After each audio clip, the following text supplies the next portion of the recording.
السلام علیکم ورحمۃ اللہ وبرکاتہ۔ امید رکھتی ہوں سب خیریت سے ہوں گے۔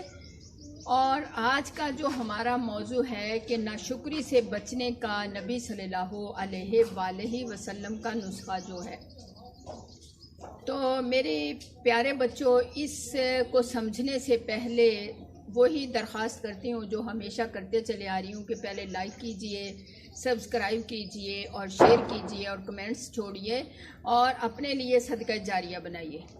اب ہم آتے ہیں اصل موضوع کی طرف کہ آپ اور ہم ناشکری سے بچنے کا اللہ کے نبی صلی اللہ علیہ وسلم کا کیا طریقہ تھا۔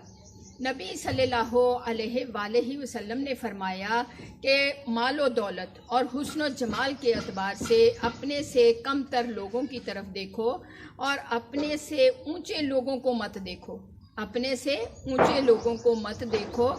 ایسا کرنے سے تم اللہ کی رحمتوں کی ناقدری اور ناشکری میں لکھے جاؤ گے۔ تو میری عزیز بہنوں بیٹیوں، آپ سب بھی سمجھتے ہو اللہ تعالیٰ قرآن پاک میں فرماتے ہیں لا ان شکرتم لا ازیدنکم، تم جو ہے البتہ یہ کہ جب اللہ تعالیٰ کا شکر، لا ان شکرتم، شکر گزار بن جاؤ، اس کی نعمتوں پہ جب شکر کرو گے اللہ اپنی نعمتوں کو خوب بڑھاتا چلا جائے گا۔ تو میری عزیز بہنوں بیٹیوں، نبی صلی اللہ علیہ وآلہ وسلم، آپ کے میرے پیغمبر محمد مصطفیٰ صلی اللہ علیہ وسلم، اللہ کے پیغمبر کس طرح اپنے آپ کو شکر گزاری میں لاتے تھے، ہمیں اس طرف غور کرنا ہے۔ میرے نبی صلی اللہ علیہ وآلہ وسلم اللہ کو پکارتے تھے، ہر نماز کے بعد ہم پکاریں، دن میں چلتے پھرتے پکاریں، جب کوئی نعمت سامنے آ جائے تب پکاریں، اللہم اجعلنی شکورم واجعلنی صبورا، کہ اے اللہ اس دعا کو جب مانگیں گے تو ہم اللہ کے شکر گزار بن جائیں گے کہ اللہ ہمیں شکور بنا دے۔ شکور کا مطلب بہت شکر کرنے والا، کہ اللہ ہمیں شکور بنا دے۔ تو میری پیاری بیٹیوں، حضرت نوح علیہ السلام قرآن کریم میں کیا اللہ نے فرمایا؟ عبدن شکورا، شکر گزار۔ میری عزیزہ، وہ شکر گزاری کا ان کو خطاب دیا گیا، کس کو؟ حضرت نوح علیہ السلام کو۔ کس طرح اللہ سے مانگتے تھے اللہم اجعلنا شاکرین، اللہ ہم کو اپنی نعمتوں پر شکر کرنے والا بنا دے، لنعمتی کا مسنین، ہم تیری بہت ہی یعنی تعریف بیان کریں اور ہمیں اس میں قبول کر لے، بیہا قابلیہا، ہمیں اس میں قبول کر لے، واتمہا علینا، اور ہم پر اپنی جتنی بھی نعمتیں ہیں ان کو پورا کر دے۔ دیکھو سبحان اللہ کیسے مانگتے تھے۔ اللہ تعالیٰ نے قرآن پاک میں عبدن شکورا کہہ دیا۔ کیا کہہ دیا؟ میرا شکر کرنے والا بندہ۔ اگر ہم اللہ سے مانگیں گے اللہ ہمیں شکور میں لکھ دے، شاکرین میں لکھ دے، یعنی بہت شکر کرنے والوں میں لکھ دے۔ اب نبی صلی اللہ علیہ وآلہ وسلم اللہ سے کیسے مانگتے تھے، یہ مجھے بڑی ہی پیاری لگتی ہے۔ اکثر آج سے بہت عرصہ پہلے اللہ نے توفیق دی کہ اس کا آج یہ نتیجہ ہے کہ جس موضوع پہ کھڑی ہوں، جس یعنی میں درجے پہ اللہ نے مجھے کھڑا کیا ہے، یہ انہی کلمات کا نتیجہ ہے۔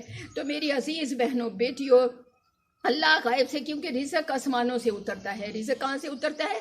آسمانوں سے اترتا ہے۔ دنیا میں کتنی بھی مہنگائی ہو جائے، رزق اللہ نہ تنگ کرے تو کوئی تنگ نہیں کر سکتا۔ اب آپ کے میرے نبی صلی اللہ علیہ وآلہ وسلم کیا مانگا کرتے تھے؟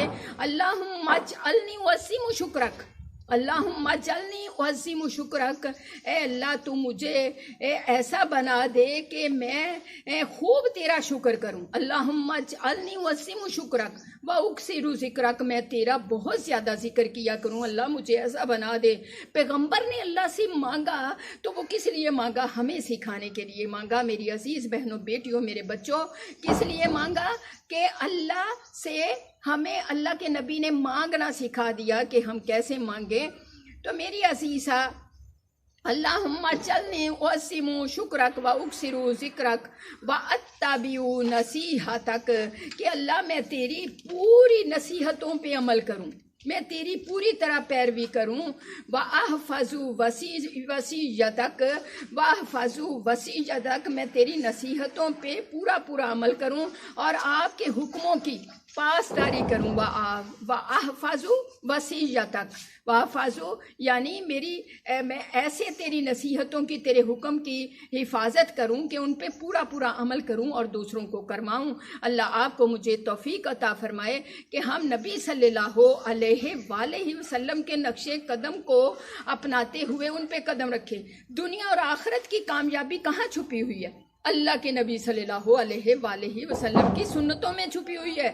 دنیا اور آخرت کی بھلائیاں، دنیا اور آخرت کی کامیابیاں، دنیا اور آخرت کا اگر ہم نے اللہ کا قرب لینا ہے تو اللہ کے نبی صلی اللہ علیہ وآلہ وسلم کی سنتوں پہ عمل کریں میری عزیز بہنوں بیٹیوں، اور پھر قرآن پاک کی آیت پہ غور کریں رات دن میں، لا ان شکرتم لازیدنکم، یعنی ہم اے اللہ ہمیں یعنی یہ کہ البتہ یہ کہ ہمیں ایسا شکر گزار بنا دے یعنی ہم اللہ کا شکر مانگے، اللہ ہم اپنی جو نعمتیں ہیں وہ ہم پر بڑھاتا چلا جائے گا۔ تو میری عزیز بہنوں بیٹیوں، جو نعمتیں کم ہوتی ہیں ہم خود ناشکری میں آتے ہیں۔ میری ایک بات توجہ سے سنیے، اگر مختصر بات ہے، ہمارے بچے ہیں، ہمارے استاد ہیں، اگر پوچھیں کیا حال ہے، الحمدللہ غور کریں، میرا ہاتھ ٹھیک ہے، میرا دایاں ہاتھ ٹھیک ہے، میرا بایاں ہاتھ ٹھیک ہے، میرا سر ٹھیک ہے، اگر کہیں ایک بیماری بھی ہے اس کا ذکر نہ کریں۔ جب شکر کریں گے اللہ وہ بیماری بھی دور کر دیں گے۔ میری ٹانگیں ٹھیک ہیں، میرے پاؤں ٹھیک ہیں، الحمدللہ میرے پاؤں ٹھیک ہیں، الحمدللہ میں صحیح چلتا ہوں، الحمدللہ میں نیند کو صحیح پورا کرتا ہوں۔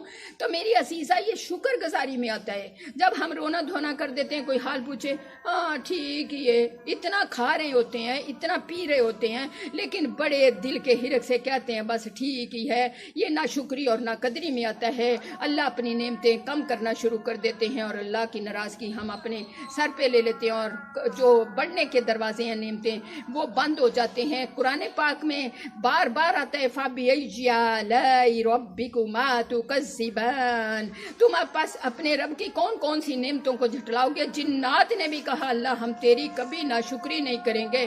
ہم انسان ہیں کہ اللہ کی قدم قدم پہ ناشکری کرتے ہیں۔ میری عزیز بہنوں بیٹیوں، رات کو سوتے وقت اس کو 11 دفعہ اگر دہرا لو، اپنی دن رات کی نعمتوں پہ شکر نظر دہراتے ہوئے، شکر کرتے ہوئے، تو اللہ آپ کی نعمتوں کو میں قسمیاں کہتی ہوں بڑھانا شروع کر دیں گے۔ اللہ آپ کو مجھے توفیق عطا فرمائے۔ وآخر الدعوانا ان الحمدللہ رب العالمین۔ اجازت چاہوں گی، آپ کو پھر دوبارہ ریکویسٹ کرتی ہوں، لائک کیجئے، سبسکرائب کیجئے اور حوصلے بڑھائیے۔ اللہ آپ کو ہمیں قبول فرمائے۔